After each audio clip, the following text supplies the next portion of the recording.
So I'm here with Charlton, and Charlton is a sophomore at the University of Central Florida. What's your actual major? So right now I'm a computer science major. We don't have anything directly relating to cybersecurity just yet. We may have some efforts actually to change that pretty soon.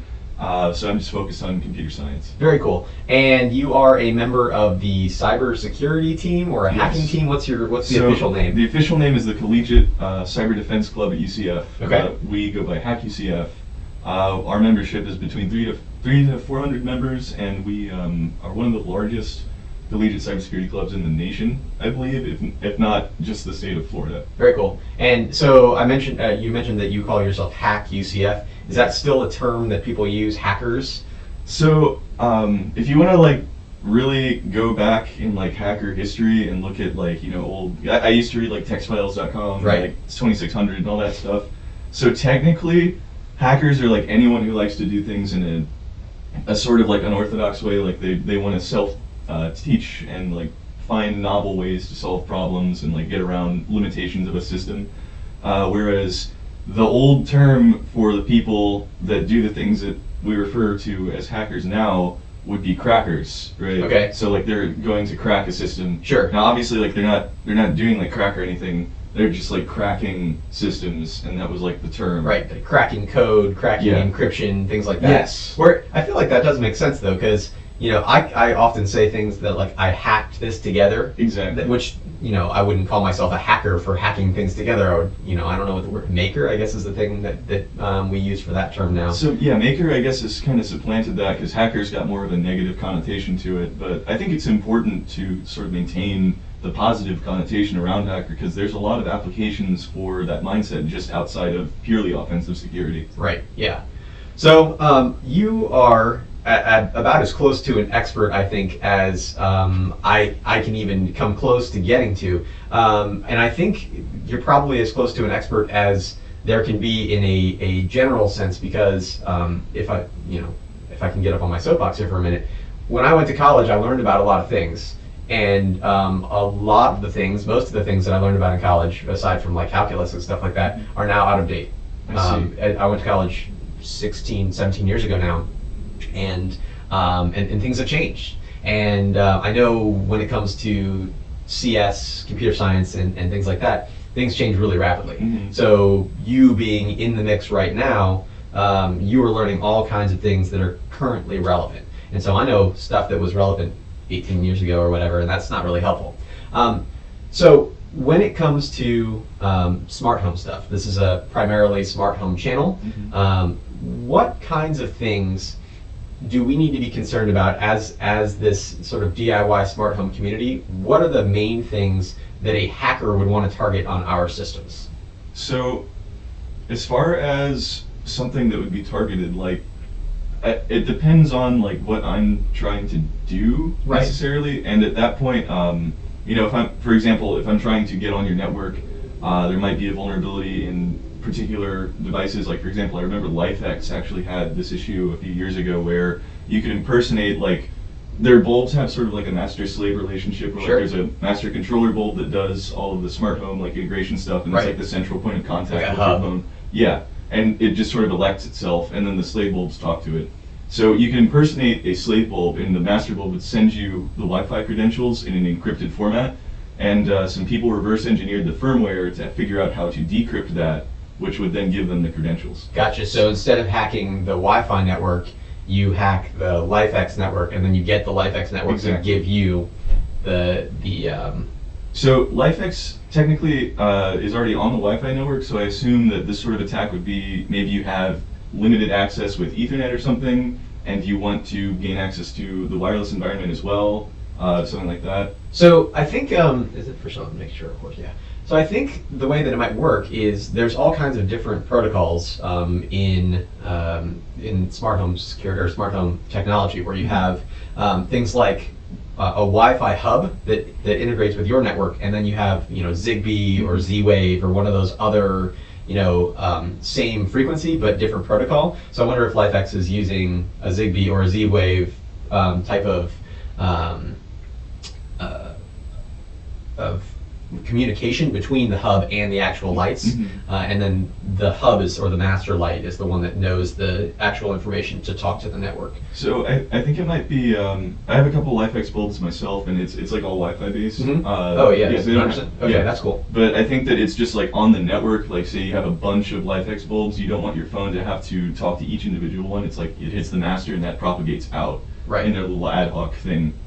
However, with hub-based systems, like you're absolutely correct, and that arguably increases your attack surface even more. Because with both Zigbee and Z-Wave, there are different types of attacks that you can actually leverage against those networks to impersonate devices, extract keys. I have some examples for both Zigbee and Z-Wave. Cool, we'll get back to those. So that's another question that I have is,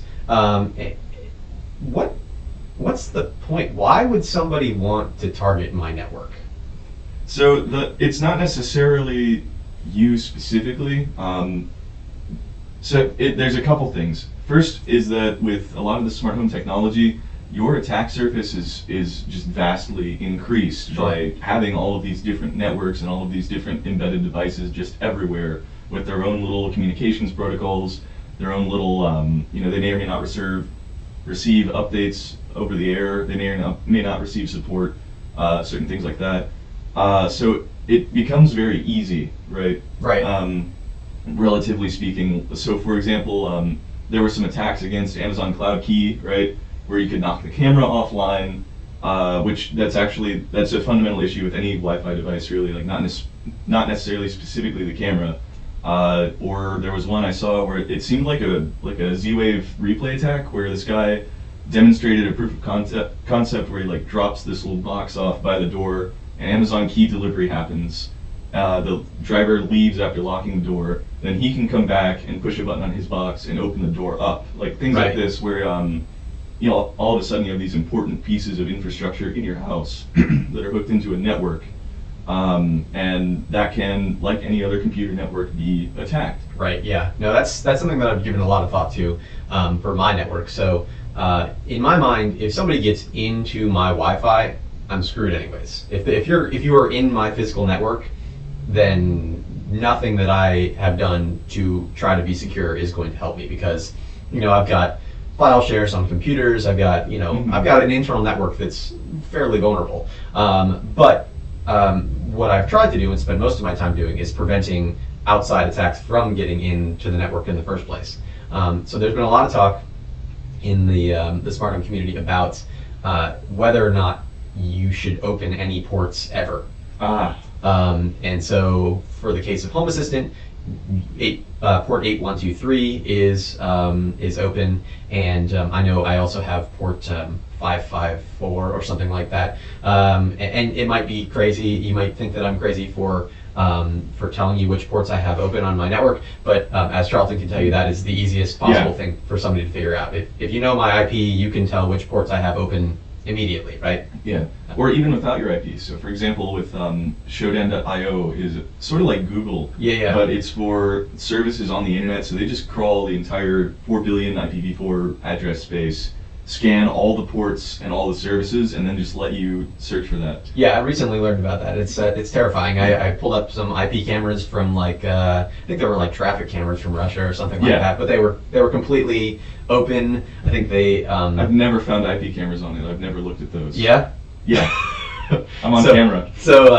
So I think actually it was on Shodan, and it said, here's this IP camera, and they were password protected, but they never changed the default. So it said password protected with admin password or something like that as the primary passwords. Oh, it even gave you the default? Yep. Oh, I didn't know they did that now. Yeah. That's awesome. So that's fun. But like I said, when we talk about reducing surface area, I have 2 ports open, an RTSP port that is encrypted and password protected, and my home assistant port. And I guess all I can do is hope that there are no vulnerabilities in this system that I'm using as the bridge, which is Home Assistant. And that's really all you can do at that point. Right. So my typical approach to opening ports, unless it's like a very specific service that doesn't speak HTTP, right? But most of those sorts of things are HTTP these days. This might take people like a second to actually figure out and do, but what my recommendation is virtual hosts behind a reverse proxy I think a lot of people On, like, use Nginx. Nginx. Yeah, Nginx. Yeah. So what I do is, say I'll have like mydomain.com, right? Mhm. And I'll have my home IP pointed to that, right? Right. And then I will set up on my router like a port forward to a little server that runs Nginx, right? Right. And I set up what's called virtual hosts. So I'll get like a certificate from Let's Encrypt, so that gives me SSL across all the services that I'm hosting. Right. So from the outside coming in, everything is HTTPS, everything's good. Yeah. And then in my virtual hosts, it'll be like, say, homeassistant.mydomain.com. Right. Right. Well, that will proxy from my web server to my Home Assistant box on my network.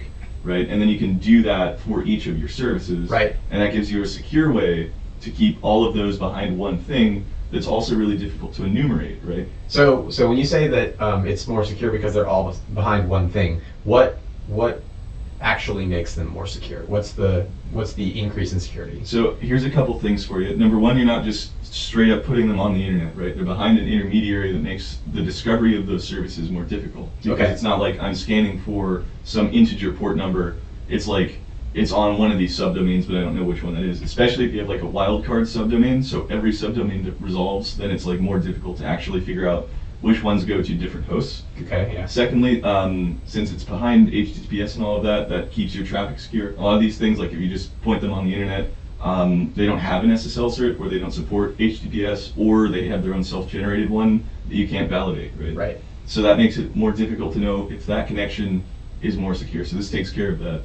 Thirdly, since it's behind one centralized point, right, your web server, if you keep that secure, right, you keep that nice and patched, and then you could implement like basic authentication in front of it if you want. So then even services that don't have authentication, you could have behind that. You Right. could put like a web proxy or a web application firewall. So like mod security is great for Nginx, and that will filter out a lot of attacks and like detect them.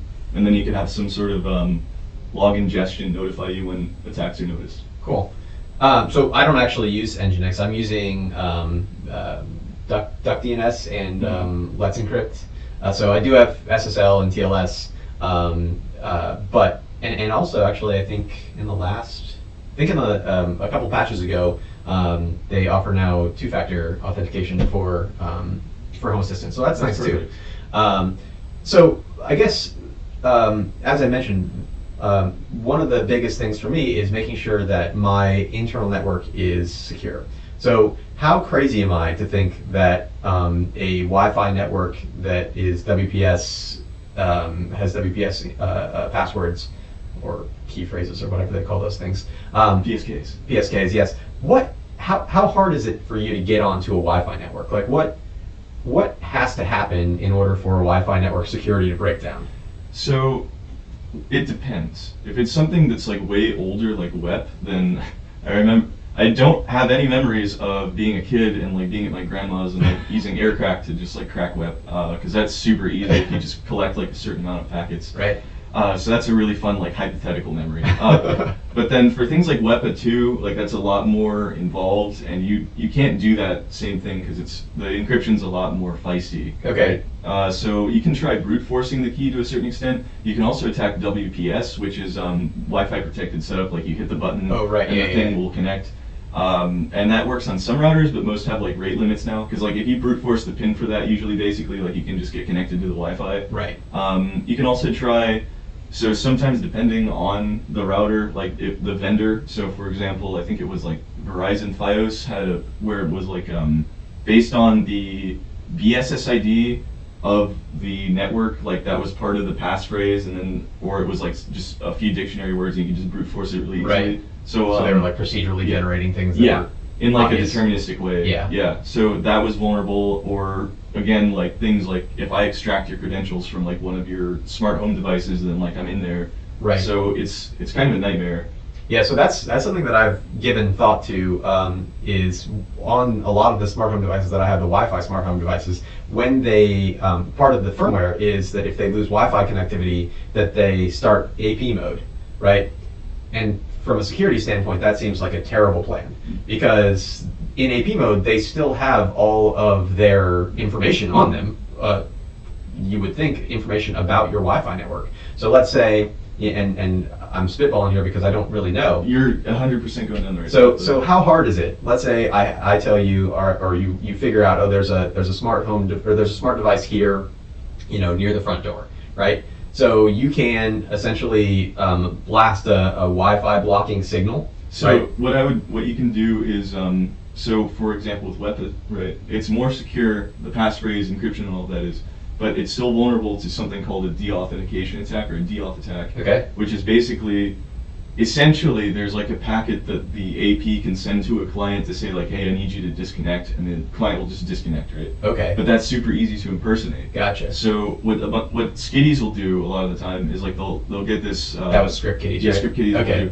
Is they'll get a script that like just floods deauthentication packets on a particular Wi-Fi network to like have a. So they have to be on the network to begin with? No. Okay. No, like it's something like I could go down the street and just like spew deauthentication packets and like DOS everyone's Wi-Fi. It's really rickety. This is another reason why like with security cameras on Wi-Fi networks, like you're just setting yourself up for failure basically. Because if I'm gonna rob your house, and I notice that your security cameras are like hooked up via Wi-Fi, I'm just gonna jam them. Right. And then I'm gonna rob your house. Sure. So that's why you always wire your security cameras in. Exactly. Because it's like anyone can do this. Anyone who can like spend 5 minutes on Google can like deauthenticate a Wi-Fi network and like totally DOS it. I did notice that I was watching someone on Reddit. Oh, I know it was on Reddit Technology, I think. There was a footage of two bumbling thieves essentially, but they had purchased a iPad or something like that had a Tesla hacking app on it. Really? Yeah, and so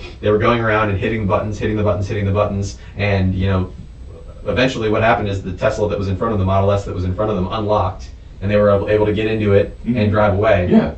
But again, when you mentioned script kiddies, like those guys, they had literally no idea what they were doing. Yeah, they probably just, hey, somebody was like, hey, you want to buy this for $500? It opens Teslas. And it's not just like 12-year-olds on hacking forums. Right, It's exactly. actually like, these are criminals. So yeah, if you're somebody who's saying, I'm going to go break into a house, and somebody says, hey, for $100 I can put this app on your laptop, and all you got to do is press a button, and then all the cameras that are Wi-Fi will go down. Like that seems like a pretty and then add on top of that, like it'll talk Z-Wave and Zigbee and like open any door locks or whatever, and like you've got a pretty good home invasion toolkit right there. Yeah, I've been very reluctant to put door locks, connected door locks on, for that very reason. It's just that first of all, I would never do it with an August or a Schlage or one of those like cloud services, because that's just crazy. Yeah. Why would you give the cloud the ability to unlock your doors? You don't want to. Because like then now the attack surface, like think about it from like an attack surface standpoint. I want to access your lock. I can either be in front of your house. I can be maybe another device on the same network that can then talk to the lock if I've like got some other device there, or I can be like somewhere in the cloud if I've got access to their backend in one way or another. Right. Yeah. Which that does happen. Like if they, for example, there was this one, I think, fingerprint-based lock that like their app totally didn't implement any of the communications properly, didn't implement authentication scopes properly. All the communication between the app and the backend was HTTP, like where the security was abysmal. Right. But like this was their cloud service, and you really have to think about how much you trust their developers with the security of your home. Like it's not even just like you have a lock and you can unlock it remotely. Like that whole pipeline should be part of your threat model, and you should really be considering how that affects your home security. And that's another thing to sort of transition here. Clean it all up in post. Oh, yeah. So I've often said that the cloud devices that I have in my house, I have Google Wi-Fi, which a lot of people get on me about that because Ubiquiti, I guess, is the new king of Wi-Fi for people who know about stuff. Mm-hmm. But I use Google Wi-Fi and I love it for the most part. But it is a cloud service, right? Mm-hmm. I get access to my router from my phone, which is weird. And then I also have Echo devices. I have Amazon devices all over my house. And a lot of the things that I talk about on my channel are not using cloud services. Mm-hmm. Don't use cloud service, don't use cloud service. And I have these two major, huge cloud services. But my rationale, and you can tell me if I'm crazy, is Amazon and Google, they are employing the best developers in the world, mm-hmm. right? And they're probably going to be more secure than, if I buy a startup company like, a lock company like Schlage or something like Yeah. that, right? Let's say I buy a connected lock from Schlage.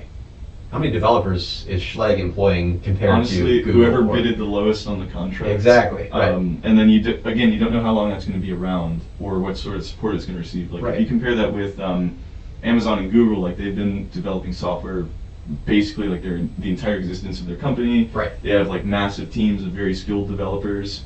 Amazon security, I have a lot of buddies actually on, so I know like if they're Yeah. keeping Amazon stuff safe, it's probably pretty safe. But then again, it's not infallible, you know. Right. So just because it's like a blue chip tech company, like doesn't mean that they don't also make mistakes. Like let us not forget, I believe just last year, US East 1 completely went down.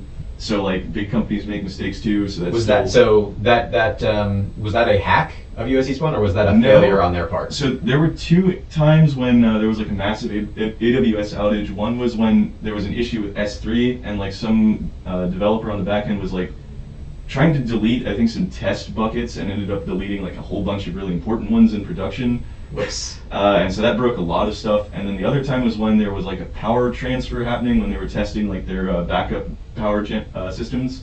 And that didn't go well and the whole thing went down. Gotcha. Yeah, if you're not familiar with what we're talking about, AWS, Amazon Web Services, Amazon doesn't just sell you stuff on the internet. In fact, they run the internet. If you've used services like IFT, for instance, IFT is wholly run through Amazon Web Services. And if you've basically been on any website, they're Yeah. probably using Amazon Web Services Absolutely. for at least some of it. What do you think? Are they the largest provider? They are absolutely the largest. Wow. Google comes in a close second. Google comes in close second, but they're by far the largest. And then again, most sites that you use have some capabilities that are on AWS, especially if it's in like the Alexa top 1000. Sure. Like anything at that scale, you know, Reddit, Netflix is all AWS famously. Just most things really. Right, yeah, because why would you try to set up your own thing when there's a company that is very good at it and spending a lot of time and effort figuring the out how to whole be the point. best? Exactly. And so there's no reason to reinvent the wheel on that, especially when they're offering it at decent prices. Yeah. I Um, mean, I'd rather click some buttons than ship server Rex exactly. places. Well, I mean, it depends on my use case, but like for the most part, clicking Yeah. buttons is a lot less hefty. Yeah, well, not only ship those server racks there, but then employing a team to keep them running and backing them up and all that good stuff. That's something that I really enjoy and use heavily is cloud-based storage services because I've got a decent backup system here at the house, but they're way better at it than me. Yeah. They're not going to lose my data. I don't think I've ever heard a story about somebody's Google Drive getting lost. Yeah. Right. Yeah. Or even somebody's Dropbox drive getting lost. I don't know who handles Dropbox's data today. So they used to also be 100% AWS, but then they migrated off AWS to their infrastructure. So I actually think they were on their own infra, went to AWS, and then went back to hosting their own stuff. Gotcha. Once they get their venture capital in. Oh, I like to do tutorials and things on my channel. I like to tell people how to do certain things. What can I tell people to do when it comes to security in their house, security on their smart home network? What are the main things that they need to absolutely be sure that they're doing in order to ensure that they are as secure as possible?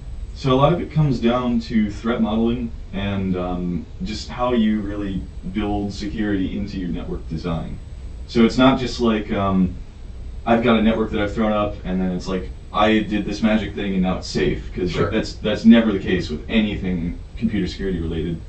So what I like to do, like on my personal network, is I have ubiquity, so it's a bit more configurable. Sure. So I have my like wireless SSIDs. I have one that's the actual network, and then I have one that's like a less secure thing that's VLAN'd off. And the VLAN is it's a way to segment your network basically into multiple other networks, kind of. Okay. How is it different from subnetting? So it's different from subnetting because it's like you can use like a different IP range. It's like basically like completely isolated in a way. It's trunked over the same port, so like there's some physical security considerations to have when you're like an admin and you're like deploying VLANs in like your network closet or something. Mm-hmm. But by and large, for like a wireless environment, like this is like fine because you can't change the tag. So essentially, I have my VLAN for like where I'm actually working, and I have my computers. and then I have one for like embedded devices, right? Right. So what that lets me do is it's like my embedded smart devices connect to the LAN for that, right? Right. So that keeps them physically separate from my other networking equipment. Sure. And so that actually So how do they communicate from one network to the next? so you can do things like Bonjour, for example, and you can set like different like access control rules essentially to determine how traffic can flow from one way or one network into the other, and make sure that Bonjour services are still advertised across the two VLANs. Right. And that's something that it's like off the top of my head, no, but you can find that on like the forums. Right. And because if you have like an edge router or something, which is like Ubiquiti's router, it runs vIOTA, so it's like Linux, and you can have it set up however you like.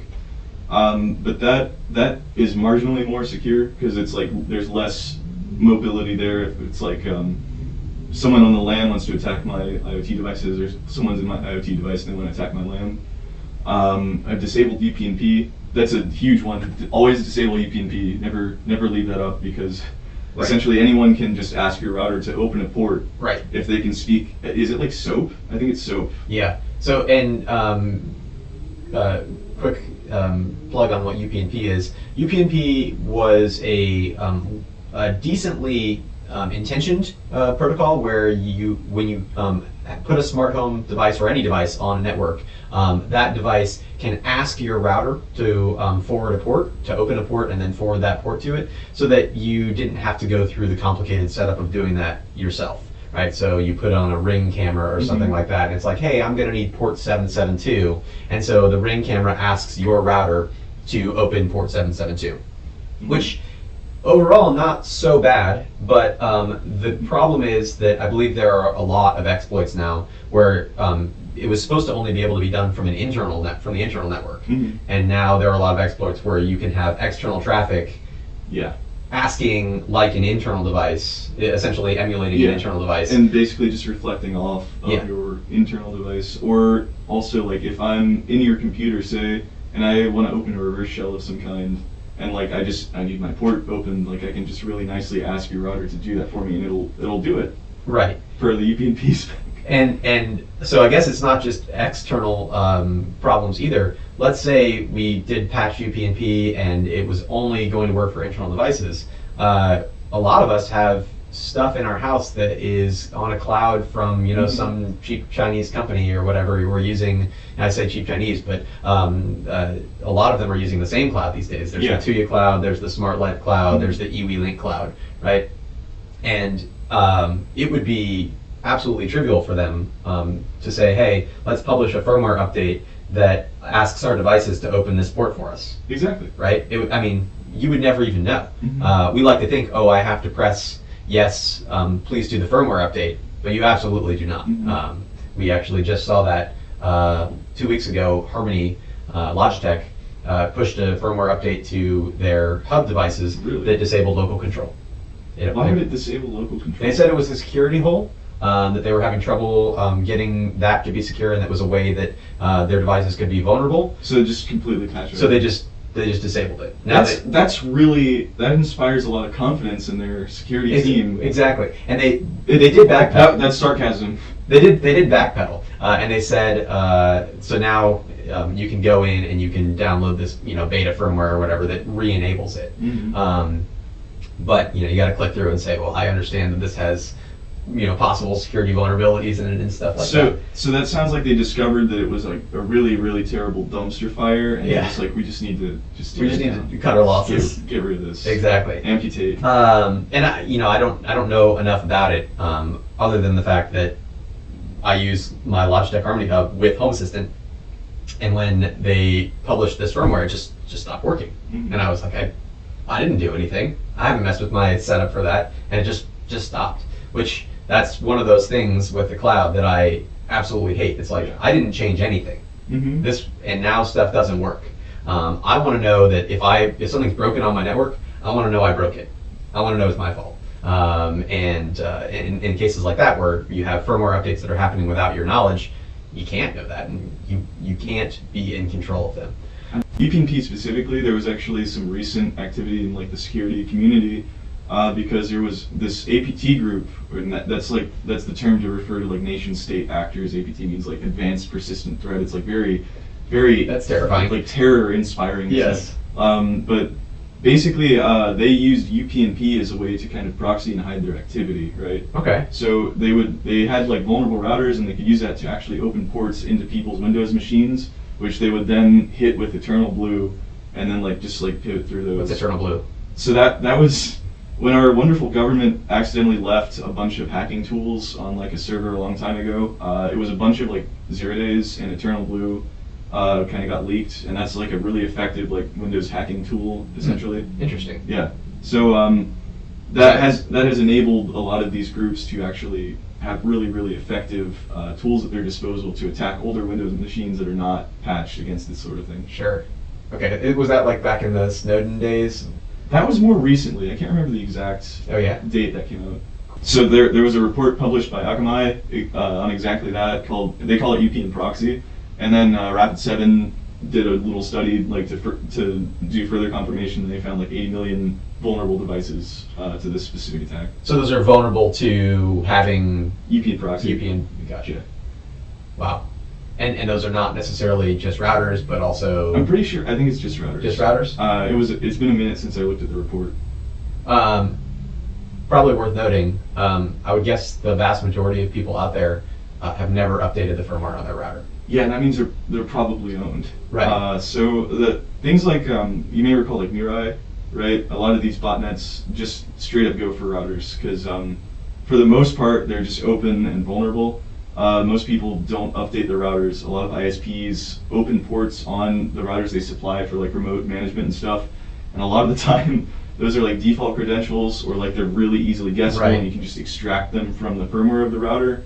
And yeah, just generally speaking, like the security of routers it's really bad because they're like a super integrated Linux computer most of the time. Right. Like they have a little Linux firmware image. And like we call them routers, but they're a lot more than just routers. They're like a modem and a router and like a wireless access point and like a DHCP server and a DNS server and like NFTP server and all these other things in a little box. So it's like massive attack surface. Yeah, that's another thing that that's really scary is when we talk about default credentials and stuff like that. You know, let's say I buy a cheap Chinese network video recorder, right? For my cameras, my security cameras. I go in, I see, okay, there's an admin password credential. I go in, I delete that, I make my own, give it a secure password, whatever. The terrifying thing is that a lot of these companies, most of them actually, within the firmware have a backup login and password. Absolutely. Where let's say if I call their tech or whatever, they say, okay, hang on, let me help you out. Give me your IP address, and they type in their backup login and password to your device. That happens all the time. All the time, right? Even in like enterprise equipment, like I believe like Juniper had something like that. Cisco may have had something like that. And it's all over the place where it's like they have their tech credentials that they don't share because it's like if they have them, they're secure. Right, and the problem is that, and I'm sure that you are aware of this, that if you can go to a website, let's say I get a Zmodo NVR, and I go to their website and they have a firmware update, I can download the whole firmware, and if I can get into that firmware, I can probably find those passwords and those credentials because it's just Linux, right? Exactly. So actually, on exactly this topic, I saw a really awesome DEF CON talk from 2013 called "Exploiting Network Surveillance Cameras Like a Hollywood Hacker," and basically this guy does exactly what you described. So his whole focus for the entire talk is from consumer surveillance cameras like IP cameras to enterprise grade ones. They're like widely deployed in places like power substations and like factories. He'll like grab the firmware image, and a lot of the time, like 99% of the time, there is hard-coded credentials like right there, right? Or there's like a service account that has administrative access or can like change some part of the configuration really trivially to then like get him like root or admin access. Or there's like a command injection vulnerability in like some really like stupid trivial place. Or the cameras just aren't secured by default, or they have like default credentials that just never get changed. Right. And so it's like trivially easy for him to just go get it. Sometimes the vendors will be like, well, you need to have an account with us to download the firmware image update, but like he trivially found a way around that. And it's like, as long as you have the image, like that's generally like a SquashFS image, like you can use like binwalk or a different file carver to find all the different parts of the image and just extract them. And then you have the actual stuff that's running on the device. And so you can take that and run it through a program like Radarea or like IDA to disassemble it and have a look and see. Most of the time it's very, very abysmal. Right. Yeah, no. That's so another thing that you mentioned there, a lot of times people will talk about or a lot of people in the smart home community use pre-compiled stuff, pre-compiled bins and things like that. For someone who doesn't know anything about security and things like that, you may assume that that bin file you can't extract credentials from it or anything like that. Oh, no. But it's trivial to do that. There are plenty of programs that can do that, just by clicking a button. Yeah, so like you could do something really basic, like run it. There's a program called Strings for people that are like, if you're just going to do a first pass of like reverse engineering a binary file, literally like the first thing most people do is run strings to see what hard-coded strings are in the file. Sometimes it's like really simple stuff, like here's like a formatted error message that's like going to get passed to printf or something. But like sometimes you'll just find like stuff that looks like passwords. Right. Or if you look at in IDA or whatever, you'll see like calls to like strcomp or something and see like, what's this string? Oh, that looks like that might be some kind of password. Right. And you just follow the execution flow and be like, here's where it's going to check the credentials and like, oh, like alongside this check against what it gets from the file, like there's this hard-coded check right here. I wonder what that does. And there you go. It's like really, really easy. Yeah, no, that's terrifying too. One last thing I will add is that with a lot of these devices, like you mentioned earlier, the code base is shared between vendors, right? There was a similar issue with D-Link routers a while back, where there's like a hard-coded service account that had like elevated access, and it was just like, because basically in their application backend, like it needed to go back and modify something. So to do that, it needed authorization, but it's like they don't know what the user's going to change their password to, so they hard coded in a service account for it to use. Sure, yeah. Because that makes total sense. Because people forget their passwords, but people forget their passwords, but it's like also like there's just no way for you to securely delegate access to a component of your router management application that doesn't involve hard-coded credentials. Like it's really a tragedy in security today. But yeah, like so that was like shared around between router vendors, because like in the same way with security cameras and a lot of embedded devices, the software development is like a massive expense, and a lot of these are just like, we've got the same code base running on a bunch of different things that are roughly the same. Yeah, and we see that all the time. One of the things that we love with that is that when you buy, let's say, random RGB light, right? Well, there's a good chance you crack open that random RGB light and it's just going to be like every other RGB light that's out there. It doesn't matter which supplier you get it from. The components are mostly the same, and the software is mostly the same. Exactly. So if you want to put your own software on it, it's probably going to work, because there aren't that many variants out there of these things, because nobody's reinventing the wheel. It's expensive to do that. Yeah. If it works, it works. Exactly. Why? So if your company can take something that works, put it in a slightly different package, and make it more desirable, then you're probably going to make money off of it. How do you feel? We spoke a little bit about passwords, or a lot about passwords. How do you feel about things like LastPass and these places where you're putting all of your passwords and you have a master password? So that's obviously like having a single point of failure like that is a bit of a concern, but the added security of it is like you don't necessarily have to do all your passwords by a formula. Like for example, all of my passwords now are like SHA-256 hashes of the first like 200 lines of dev urandom. Like try to crack those, you know? And it's like, that's obviously not something I can memorize. Right. But by having those in a password manager, like it auto-fills in there. And so even if the service gets compromised, like that is literally a unique random password specifically generated for that service. So that's not going to compromise the rest of my accounts, right? Right. No, I recently had to deal with that, where I was live streaming and I pulled up a file and it had one of my passwords in there, and I was like, well crap, I need to change that password. And then I was like, oh no, I've got that password on like 10 other things. now I got to go change all those things as well. Yeah, exactly. Which, that's stupid. That's my fault. But it's fine. Yeah, but it's something that needs to be considered with something like LastPass. You would theoretically have no shared passwords between any account, right? Exactly. Every account has a unique password. Every account has a password that could never be brute forced and things like that.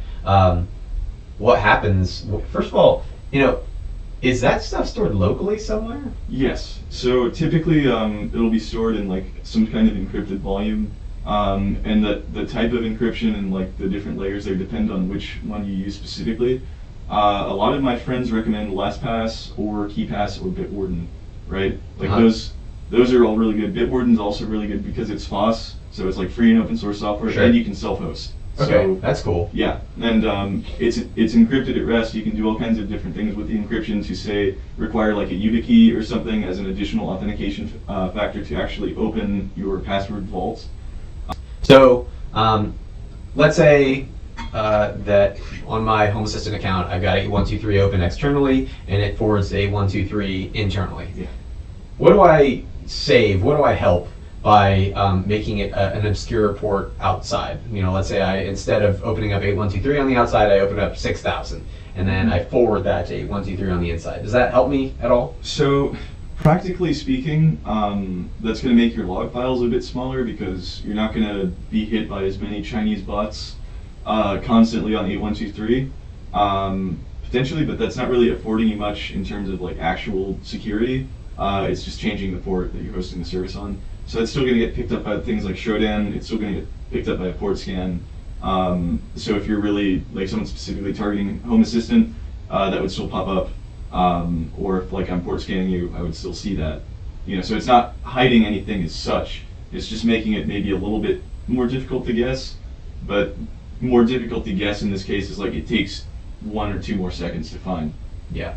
So, moderately more, but No. not Not even moderately. Not even moderately. Not even moderately. Just stopping a bot, but not stopping anybody who actually has a desire to break in. Yeah. So like you're gonna stop a bot that's basically just gonna scan everything for 8123 like all the time, right? Right. So something that's constantly doing the scans would not connect on 8123. Like if it's gonna connect to other ports, like you're not necessarily sure. So you might do that. Like if you've ever run SSH on port 22, you've probably seen your logs like a lot of Chinese IP addresses just like filling up trying to do different types of brute force attacks. Where if you change that port, then you're going to see a lot less of that traffic, but you may still get some connections every once in a while.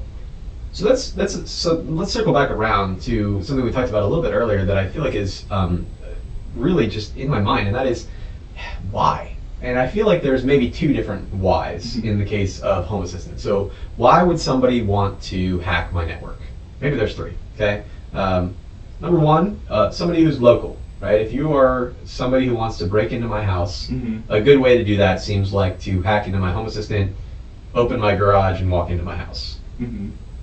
Is that any easier than breaking a window?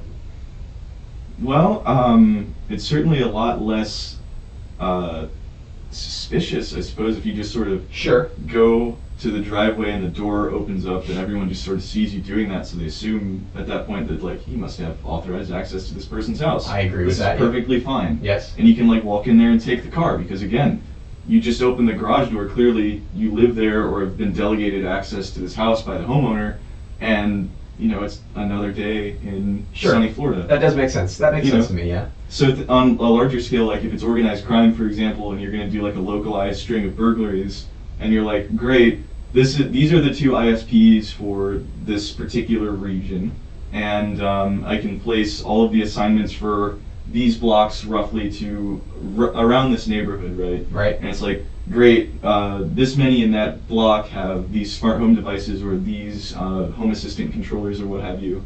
And then they use like different known vulnerabilities or like misconfigurations to gain access to those.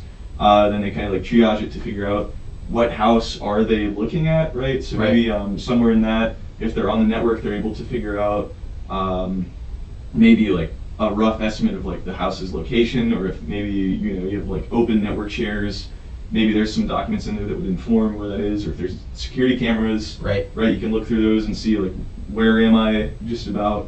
Different things might over Bonjour, like SNMP, expose a little bit of information about their like location. Like if you've ever set a printer up, Right. and like put the location field in there.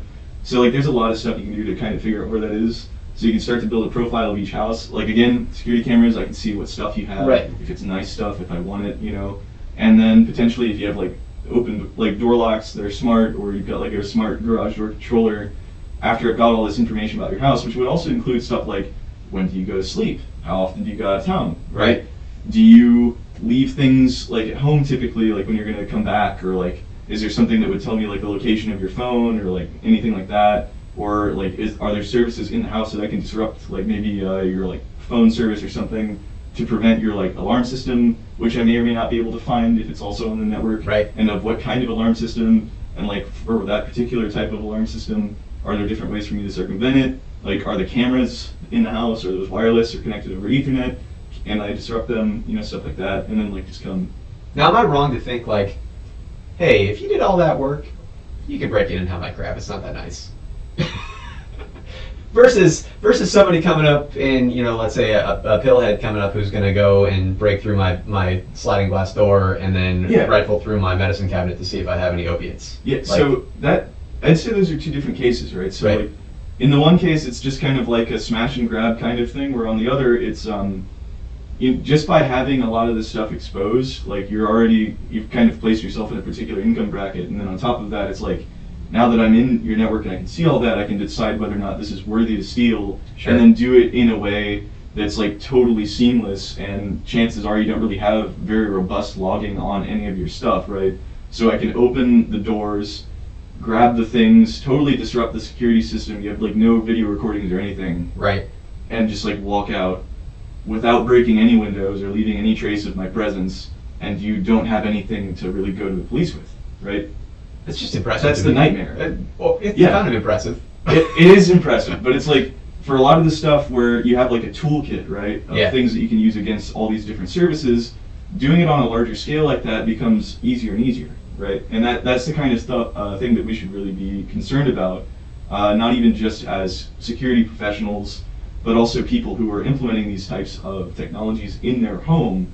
Like, it's not just like you've got your Windows box and you've got like some security cameras and stuff. It's like these are all things that are working together to keep your home secure. And if you're going to actually have a robust security model for your house, you need to take those into account. It's not just like what type of locks do you have, right? What type of windows do you have. It's like everything in there. You have to really be serious about it. Right. No. Yeah. And so I guess maybe then this answers that question. If it's organized crime, I guess it is feasible for that organized crime to be connected to a company like that's using the smart or the eWeLink app or the Smart Life app or the Tuya app or something like that, where they say, hey, we'll give you $4 million and you just give us a back door and then we can go steal stuff from these localized areas. I guess that's maybe the connection that I was missing, in that I buy some cheap Chinese stuff. They're not living here in Tampa. Mm-hmm. They're not gonna open up my front door or whatever here in Tampa. They're way halfway across the world. So that's, I guess that answers that question perfectly. It's more of an organized type of thing, an organized crime type of hit. Even stuff like, say that one of those companies goes out of business. Like something that actually has happened multiple times is where there's like a command and control domain for those devices that they go connect to reach the backend. Right. And maybe that goes out of business, and then the registration on that domain lapses. Right. And now anyone can go register. Snag it, yeah. You just grab the domain, and now you have all these like embedded devices connecting out to reach it, and you have control of them because they expect you're the backend. Right.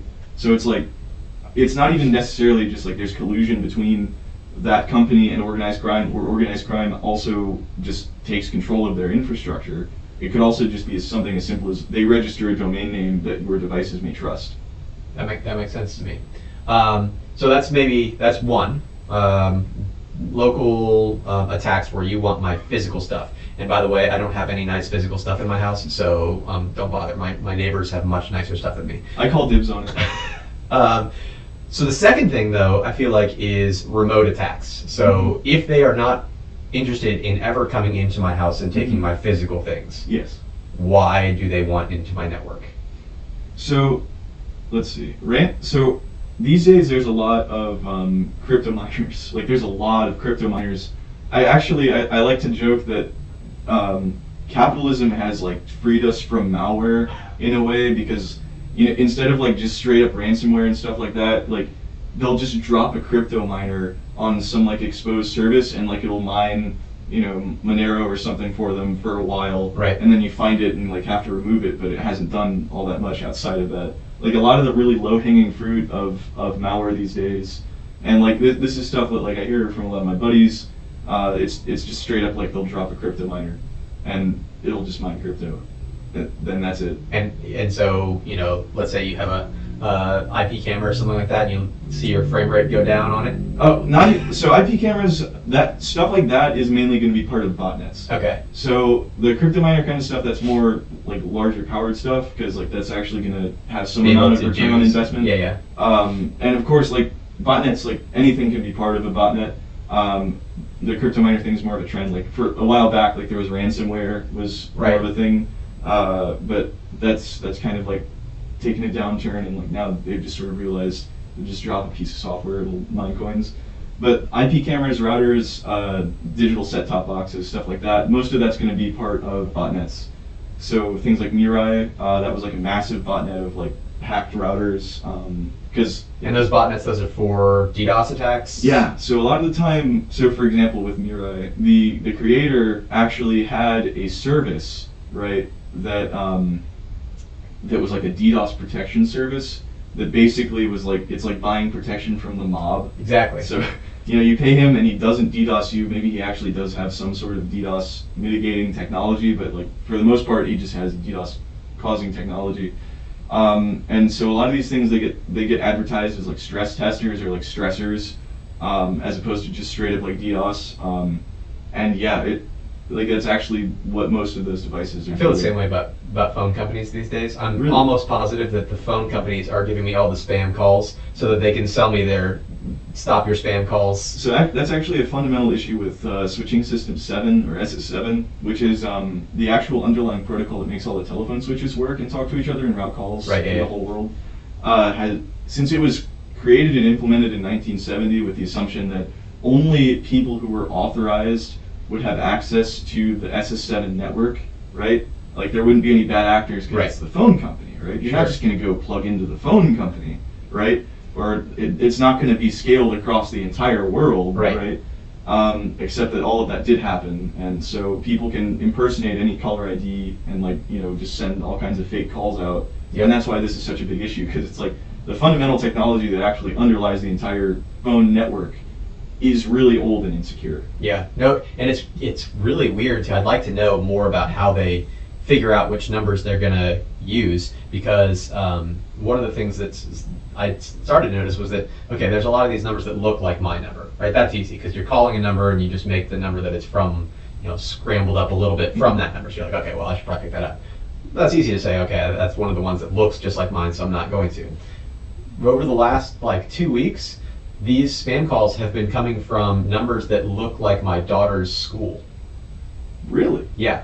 They've got the same prefix as all of Hillsborough County schools. That's brilliant. Yeah. And so I'm like, I've got to pick this up. I don't have an option to not pick it up, because it seems like, not only do I work for them, but also my daughter is at the school, so why wouldn't I pick it up? I almost wonder if they've gotten breached or something. Yeah. Because that's a very, very specifically localized thing. Right. That's not even, that's like very specific to like Hillsborough County as a district. Right. And like they'd also have to know, like, you're a parent with a child in Hillsborough County. Right. So, or you're an employee of Hillsborough County, so like you're specifically going to look for this pattern in the number and pick it up. Right. Huh. But it's one of the most annoying things, because before I could either just block that, I blocked, I think, everything from Long Island or something like that, but I can't block those numbers. Yeah. I can't block the prefix, I can't block anything, because I need to see them. And you also can't just straight up send it to voicemail, because for some reason iOS doesn't have a facility to say, like, if I don't have this number in my contacts, send them directly to voicemail. Like, that'd be a really nifty switch to have. That would be helpful. Yeah. But they don't have that. No, they don't. After all this, we're probably all pretty terrified. Yes. What can we do? We're never going to be able to 100% make ourselves, invulnerable. Mm-hmm. But what are the things that are most important for us to do right now to increase the security that we have?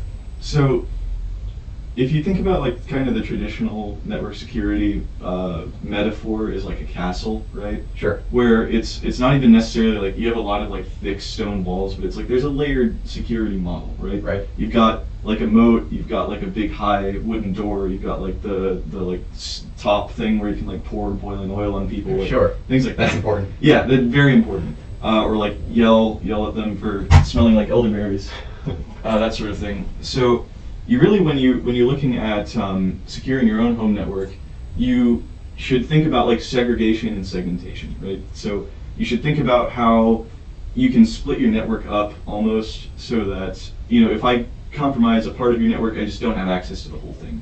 That doesn't necessarily like keep you 100% safe, but it makes it a lot more difficult to move laterally, and it makes the implications of like, say, one of your smart home devices leaks like wireless credentials and now I'm on your network, or say for example like one of your buddies was on your network with like, you know, his Linux laptop or like something, and then he gets hacked and those credentials get pulled off and like now someone has them. So like your guest network, like all of those things should be separated, right? You should also consider your threat model, right? So threat modeling is essentially it's how you model your security posture to reflect the types of threats that you expect to be faced with, right? So whether that's like someone off the street like busts your window and like is rifling through your stuff, or if that's like some Russian thing somewhere is like attacking your externally hosted services, or you know, one of your IoT devices, a malicious firmware update gets pushed out. You should really consider all the different types of vectors that you would be faced with there. And you should try to integrate that into how you actually design your network, because that will help you be secure against the threats that you expect to see the most. And right. Of course, another part of that is like just asking what all does need to be smart, right? So everything needs to be smart. Of course, that's the answer. But things like, for example, you don't have smart door locks, sure. Which I think that's a great idea. I would not put my door locks. I would not put a computer in my door locks. Right. I guess as someone who busts computers, I just would not trust having a computer in the lock. Like that should be a dumb piece of metal, and like that's what a lock is. Right. Right. The locks on computers are bad enough to start putting them in our physical, real world locks. Right. Protecting against the threats that you are expecting to see. You know, you can't protect against everything, right? You could have the most secure network in the world, and you know, somebody off the street can still come and break your window and steal your stuff, right? You can have the most secure house in the world. You can put bars on your doors, and somebody can penetrate the network. Exactly. But what are you protecting? What are you afraid of? That type of thing. Yeah. You know, so let's say you break into my network. What are you going to find? You're going to find home pictures. You know, you're going to find family photos from the last 20 years or something like that. Maybe your cameras. You're going to find external cameras. I don't have any internal cameras. That's another smart thing. Like even that is like in threat modeling, right? Am I going to have internal cameras as well as external cameras? Am I going to have things that are like microphones in my home? Right. You know, all of that plays into how you actually structure your network security. All of it plays a role. Right. So it's a matter of what are you protecting? Are you protecting your physical things? Are you protecting your digital files? You know, if somebody did break into your house, what are they going to get? If somebody does break into your network, what are they going to get? Exactly. And exploring the interplay between those two things, of course, is important. Right. You are aware of the current trends in cybersecurity, in what's actually happening, what the script kiddies are doing. I don't think most of us are not concerned about a very well-versed hacker targeting our systems. Yeah. Right. What we're concerned about with is people who are bad actors who can download a program or read about something on a blog and go do it. Yeah. Right. So what are the things that are in cybersecurity right now are the hot topics? What are things that if I'm just a novice hacker, if I'm a script kiddie, what am I going to do?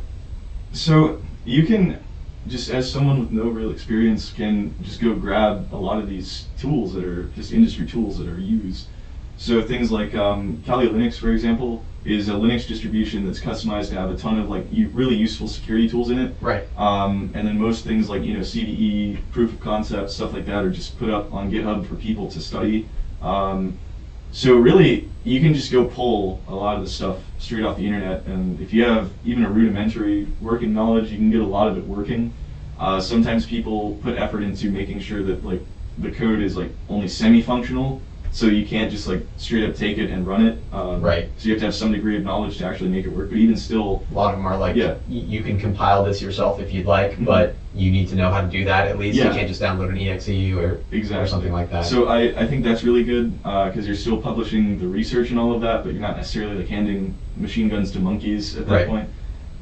So just as a novice, you have a lot of access to resources and tools.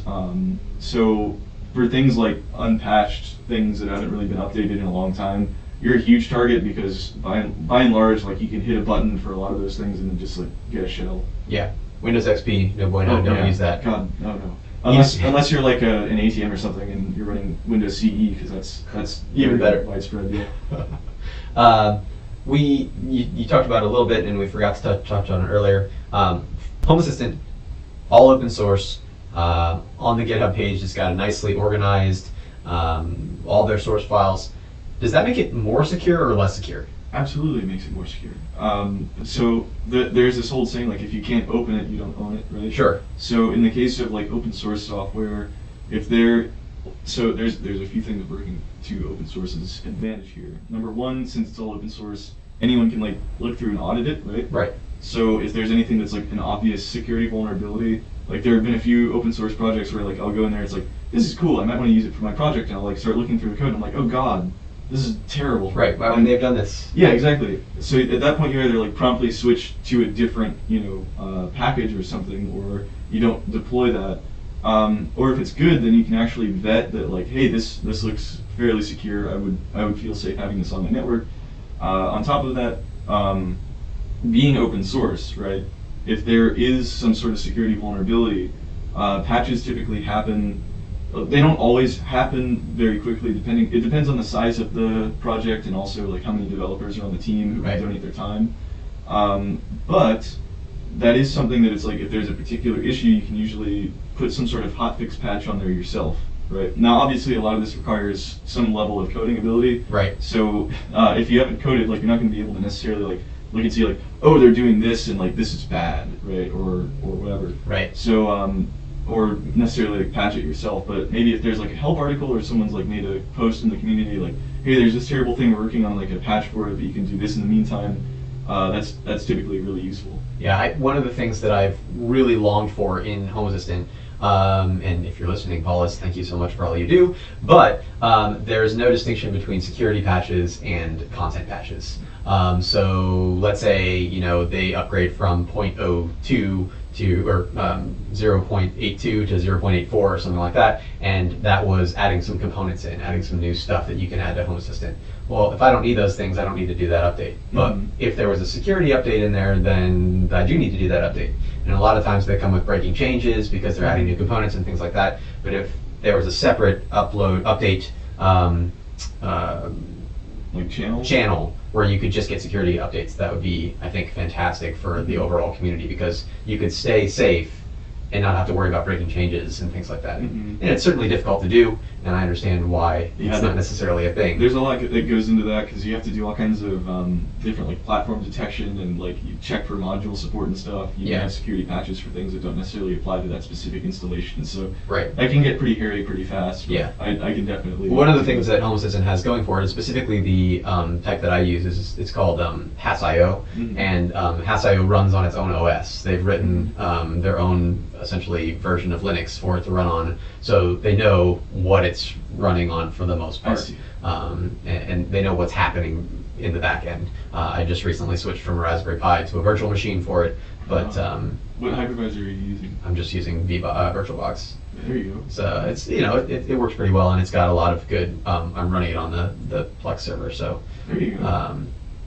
It's a Windows server. A lot of people are using Docker to run it on Linux boxes, but I don't have any pure Linux boxes in the house, so I'm using a Windows. It's working pretty well so far. All right, so that was a great aside. Staying informed. Mm-hmm. How do we stay informed? How does the lay person who doesn't go to a weekly meeting stay informed? So if you want to stay informed about security, one great way is to subscribe to like security mailing lists, right? So I'm on like mailing lists for Linux, right? So for example, in Ubuntu, there are different security vulnerabilities or different patches that are getting rolled out. I actually am on the like Ubuntu Security Announce digest mailing list, so I get that all in a digest like every week essentially. Same thing for Apple and for some Windows, just to stay informed.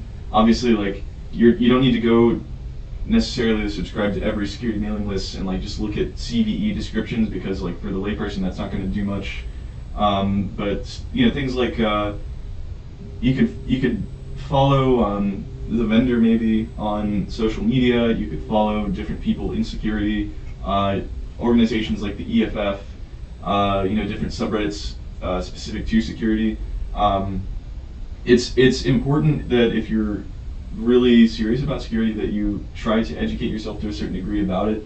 So it's not necessarily that you can ignore it, except for the times when you sometimes get notifications about like, hey, there's like this patch coming out, or like this thing is insecure. Right. You should try to gain like some level of depthful understanding into security if it's something that concerns you. Like in the same way that like if you're going to physically keep your home secure, you probably you know a bit about physical security, right? You Right. put some thought into how you key your locks and what types of locks you have and what type of gate that you have and what type Right. of fencing, that sort of thing. It's the same thing for like digital security as well. That makes Like sense. you have a digital perimeter of sorts within your network.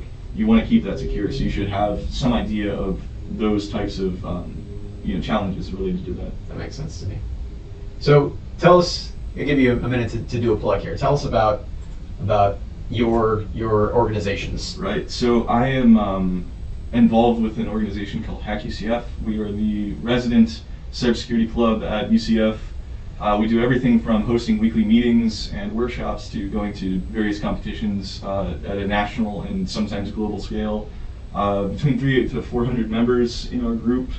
We all love what we do with cybersecurity. So if you're in the Central Florida area and you're not even necessarily like a UCF student, then you're able to come to our meetings. Very cool. Right? We have open meetings to everyone. So we have people that are like way older, people that are younger, that are just interested in security. Like, so we've had people from high school as well as like, you know, old hacker types. That's cool. And then yeah, if you are a UCF student, then you should definitely check us out. Awesome. And yeah, we also have a blog that we maintain with all sorts of different info about security, and lots of other exciting stuff in the pipeline. Very cool. And I will link to all of the specific documents that we've talked about down in the description, and I will also link to the HackUCF website in the description. Charlton, Absolutely. thank you for coming. Thank you Thanks for having me imparting on. your knowledge into this small YouTube channel that we have. It's a great channel, though. Thank you. Appreciate it. Like and subscribe to this guy. Absolutely. If you got any additional questions that I can either answer myself or forward on to Charlton, leave them down in the description. If you enjoyed this video, please consider subscribing. And as always, thanks for watching The Hookup.